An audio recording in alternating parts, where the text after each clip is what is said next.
Andam na ba ang tanan aron sa pagpatalingog sa pulong sa atong Ginoo? Amen. So dalay ko ng Ginoo sa matag Kristo nato sa kinabuhi. Tungod nga sa atong kinabuhi wala mo kita mahimo kung wala si Lord. Niing kagabion mangutana sa ako. Kinsay nakasulay nga kanang gisugo niya. Kanang gipapalit, wala gyud napalit. Amen. Front ginatan ni. Halos kita ginatan ani. Sa ako ay kuan ning nakasulay ko nga naigisugo sa ako nga lain akong napalit. Imbis nga kato nga kwarta para ra gyud to ato nga dapat nga mapalit nako to kay need gyud to siya. Sus kay pag-abot na ko sa Changi kay ang once may minapalit. Na bang imbis na ipalit og sudan, okay na palit. Unya kaya nga akong kwarta igora, pag-abot ako sa balay na ako nga hala uno. Kay sudan mo dito akong paliton. Kay kuan ni ron utan-utan na lamang pag-abot sa balay kay usahay sa ato ang kinabuhi kana bang ning sakto to nga ning ang ato ang buhaton kung natay kwarta nga igo-igora pag matutang Changi ato yung ilista. Kaya pag-abot ato sa Changi may posibilidad nga ang lain nga ato ang makita mao ato ang balit. Sa una pa ito magpadayon ako ng pagabasahon ang Santiago, mga igsoon natong abratong Bible sa Santiago 1:19 abot sa 21. Minahal kong mga igsoon, timan ikini. Kinahanglan nga andam kamong tanan sa pagpamati, apan dili madali-dalion sa pagsulti o daling masukot. 20. Ang kasuko sa tao dili makatabang sa pagkabuot sa matarong nga katuyuan sa Dios. 21. Busa isalikway ninyo ang tanang ngilad nga batasan ug daotang mga buhat ug dawata nga papaugsanon ang pulong nga gitisok sa Dios diha sa inyong kasing-kasing kay makaluwas kini kaninyo. Ato ino po atong ulo aron sa pag-ampot. Putli o balaan nga mahan nining dapit sa kabiyon Lord. Usa ka na kong pribilehiyo Ginoong Dios nga mo pagpasalamat diha kanimo nga pinaagi sa imong mga pulong karon Lord nga magatuon kami. Silyohi kini Ginoong Dios nga matisukan ni sa amuang hunahuna ug kasing-kasing nga dili kani lumalabay kawang sa matag usa kanamo. Dili kani Lord nga mahimo kani nga moturok sa amuang kasing-kasing amahan. Kay mao kani ang amuang taming sa patag adlaw namong pangkinabuhi nining kalibutan. Lord, tagaya hog langit nung kaalam nga ikaw ang magagiya, magatudlo kanako Lord kung say dapat akong pagabuhaton. Kining tanan Lord akong gipasalamatan pinagi ni Kristo Jesus ng bugtong ng luwas. Amen. Amen. At ang tema sa akong pag-aradon karon is ang tinuod nga pagpamati ug pagbuhat. Anong gitawag man nga ang tinuod nga pagpamati ug pagbuhat? Kay usahay igo lang kitang mamati pero dili nato kayang buhaton. Usahay sa atong kinabuhi bisag ayun ani nga badlungon ta igo lang tang mamati pero dili nato buhaton kung usa ang ginapabuhat sa atoa. Pero una ta magpadayon ang unang pagabasahon ang background sa Santiago. Ang sulat ni Santiago mao'y tinigom nga mga pagtulunan alang sa adlaw-adlang pangkinabuhi. Isulat kini alang sa tanang katawhan sa Dios nga nagkatibulaag sa tibuok kalibutan. Gigamit sa tagsulat ang mga pulong nga mga kahuluganon kaayo aron sa pagpadayag sa mga pagtulunan nga may kalabutan sa pagkinabuhi ingon nga Kristohanon. Diya sa paglantaw sa usa ka Kristohanon gituki sa tagsulat ang nagkalaing-laing hisgutanan sama sa kadato, kawadon, pagsulay, pamatasan ug paghukom. Nang daan batok sa usa ka tawo o butang, pagtuo o pagbuhat sa paggamit sa dila, kaalam, panagbingkil, garbo o pagpaubos, paghukom sa uban, pagpanghambog, pailob o pagampo, pagtuo diha sa pagsunod sa pagtuman sa Kristohanong kinabuhi. Adunay tulo ka pagtulunan nga atong makatunan karon nining ang tinuod nga pagpamati ug pagbuhat. Una, mangutana sa ako, unsay lisod buhaton ang pagpaminaw o pagbuhat? Pagbuhat. Dali ra maminaw. Pagpaminaw. Dali ra maminaw. Dali ra maminaw. Ang pagbuhat may lisod. Nanagani diri ang tinuod nga pagpamati o pagbuhat. Nausay mo gud igol ta mamati pero di na ta kay buhaton. Santo si mo gunay may tabo gina kasagaran. Pero pag ikinabuhi na bitaw nato ang sa ako personal na akong na kuan sa akong kaugalingon is kuan ni pag ikinabuhi na bitaw nimo ang Kristohanong kinabuhi kung magtamod ka kung ang imuhang nabati imuhang paningkamutan nga imong buhaton kuan ning lami kayo sa paminaw kanang dili lang kaigo sa pagpamati kung dili imuhag yung buhaton. Ang ikaduhang pangutana is unsay gusto ni Santiago ipaabot sa mga magtutuo sa lugar sa Jerusalem. Nasulat din ni Santiago kay naa siya gustong ipaabot sa mga magtutuo sa Jerusalem. Naa siya gustong ipapahinumdum sa matag usa. Na siya gustong ipahinumdum sa matag usa ilabi na sa mga Kristohanon sa Jerusalem. Ang unang butang nga ato ang makatuunan is ang pagpahinumdum sa Kristohanong kinabuhi. Sa ang pagpahinumdum sa Kristohanong kinabuhi. Ang una is kinahanglan andam sa pagpamati. Mabasa nato diri sa verse 19 niyan siya. Minahal kong mga igsuon, timan ikini, kinahanglan nga andam kamo sa tanan nga andam kamo kamong tanan sa pagpamati apan dili madali-dalion sa pagsulti o daling masukod. Gipahimangnuan ang mga tao sa Jerusalem nga kinahanglan andam kita nga maminaw o pagpamati sa magtambag sa atoa sa gusto nga ipaabot niya sa atoa nga kinahanglan dili ta madali-dalion nga mo istorya ba kabantay ta sa atoang kaugalingon nga kung makabati tag istorya i-adapt dayon nato kada mo react dayon ta kana bang mo kuan dayon ta sa emosyon nato ba so ning na posibilidad pag mo makaistorya ta dili na maayo ang mugawa sa atong baba so usa ni siya kapag pahinumdum sa matag usa ka nato kung sa mga tao sa Jerusalem nga gipahinumduman ni Apostol Pablo nga ni Santiago nga kinahanglan nga dili kita dali-dali madali-dali nga mo kuan kanang mo pagawas o kuan ning kanang mo pagawas kana bang mo kuan ba kanang usa na siya mo istorya kay kung nata sa sitwasyon nga kuan nata sa sitwasyon nga sa kasuko dili na maayo ang mugawas ato ang baba o kinahanglan dili daling masuko kay usahay ang kasuko sa tawo muna siya mo effect og kuan kanang mo kuan sa imuha nga ning madala ka sa imuhang kasuko dili na maayo ang mapaabot nimo sa imuhang mugawa sa imuhang baba o ang kasuko sa tao dili siya makatabang nganuman may posibilidad nga ang imuhang kasuko magamit nimo sa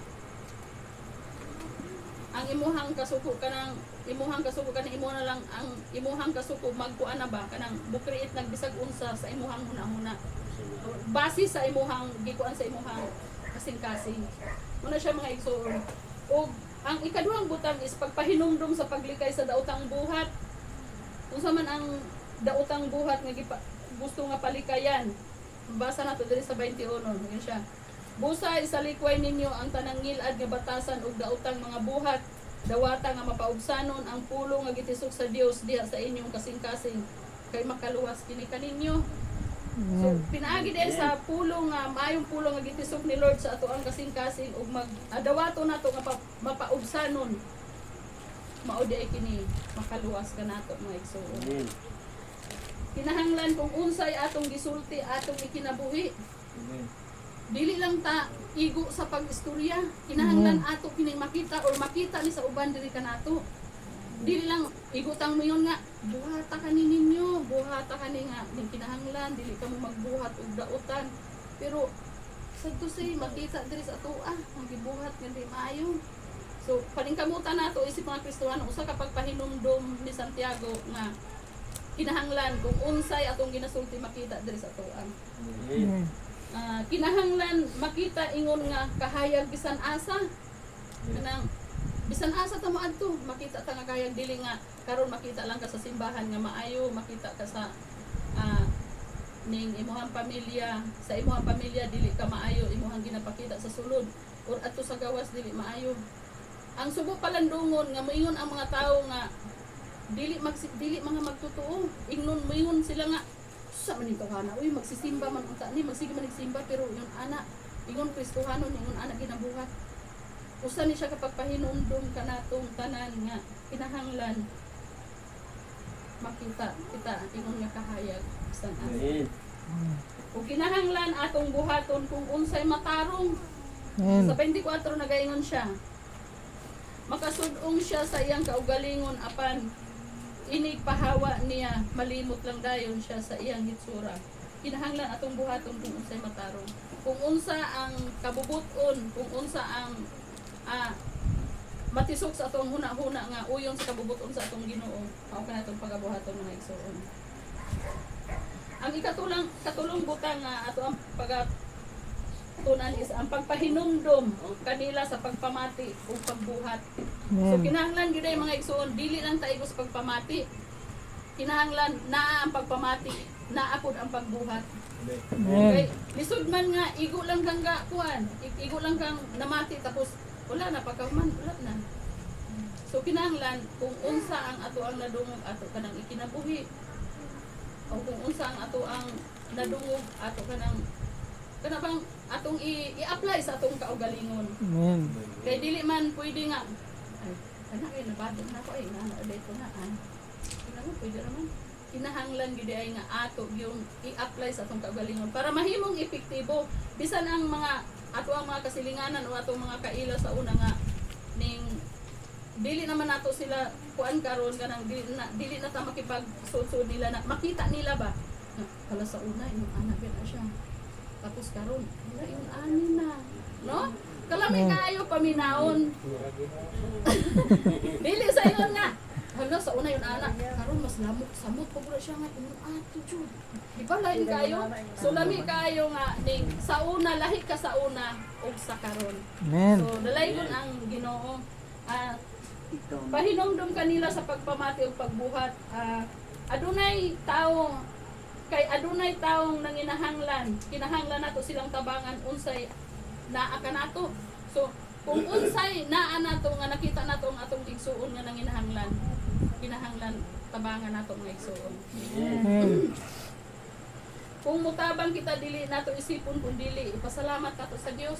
Kung maghatag ta dili nato ikuan kanang di ta maguna-una nga balusan pa ta. Ang ato ang buhaton is sa ato ang pagtabang pasalamatan nato ang Ginoo nga nagatabang ta kay ubos man na sa iyahang panalangin. Mabasa na to sa 27 na ganyan siya.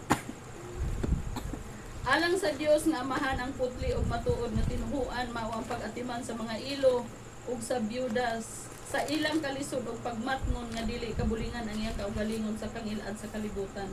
So kung natong likayan mga igsoon kanang mga kuan butang nga kalibutanon nga dili kanang kuan sa panglantos mga tao ug dili uyon sa kabubuton sa atong Ginoo. Amen. Kung moabot man nga kita usab ang susama nga ingon dili sila magduha-duha sa pagtabang nato. Kay kung moabot ang sitwasyon na magtabang ta sa atong sikataw nga wala ta nag-isip sa ato ang gitabang, then moabot ang sitwasyon nga kita na pud bitaw ang manginahanglan. Dili sila magduha-duha sa pagtabang usab nato. Amen. Nya sa ato pong pagtabang daghan unya ang magpasalamat sa ato ang Dios. Makayon ang mga tawo nga imong tabangan dalaygon ang Ginoo sa kinabuhi ning tawhana okay kuan. Yun ana ba? So ning kuan yun ana mga igsoon kinahanglan magkinabuhi kita nga ingon nga kahayag usab sa uban. Pag pahinumdom sa Kristohanong kinabuhi o ang ikaduha is ang paglikay sa daotang buhat ug ang ikatulo ang pagpamati ug ang pagbuhat. So kinahanglan gyud ang mga igsoon ato ning i-apply sa atong kaugalingon isip mga Kristohanon. Ay dili pwede nga nag-claim ka nga Kristohanon pero makita sa ato ang dili maayo atong ginabuhat. Kung unsa ang ato ang ginapaabot ni Lord nato karon og ni Santiago ato kaning paningkamutan igsoon nga dili lang kita sa pagpamati kundi ato usab nga buhaton isip mga Kristohanon. Usa ni siya ka dako nga pagpahinumdom sa matag usa nato kinabuhi na magkinabuhi kita nga ayon sa kabubuton sa atong buhi ni Dios. Amen. Nindog ta.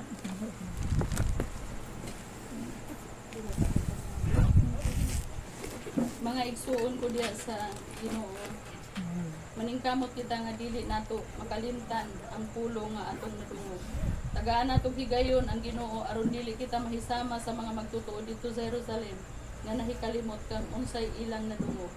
Gulahan ang matag tawo nga nagabuhat sa tinuod uban sa pagpamati gikan sa pulong sa Dios.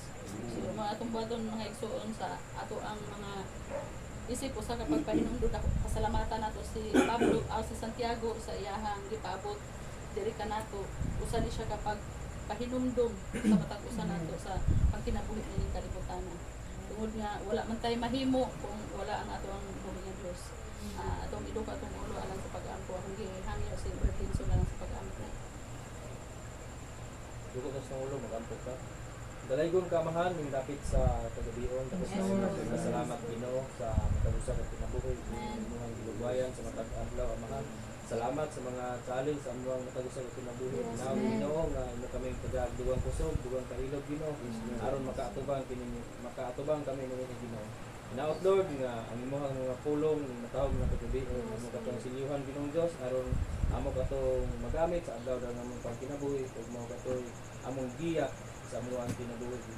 Sa paman Ginoo sa matagusan namo kay igsuonan nga ani karon naot Lord nga imuhang safety usab Ginoong Dios ang ilang pagpauli karon amo pagkulagulan naot Lord nga mabalo namo Ginoo ang matagusa kapulong ug amo katong magamit sa amuang pagkinabuhi. Sa iluwa kami Ginoong Dios sa mga kalapasan ingon man sa tulong sa buhat sa una-una. Bisan pa man Ginoo sa mga naipalatian karon Ginoo naot Lord imuhang tugutan Ginoo nga among nginlan ka na amahan. Naot Lord nga imong hikapon gikan sa ulo abot sa lampalapag Ginoo. Tabangi kami Ginoo sa tagig hingpit nga kaiwa nga amahan. Mo kining tanan naman ang gisalig salamatan sa ngalan ni Jesus Kristo.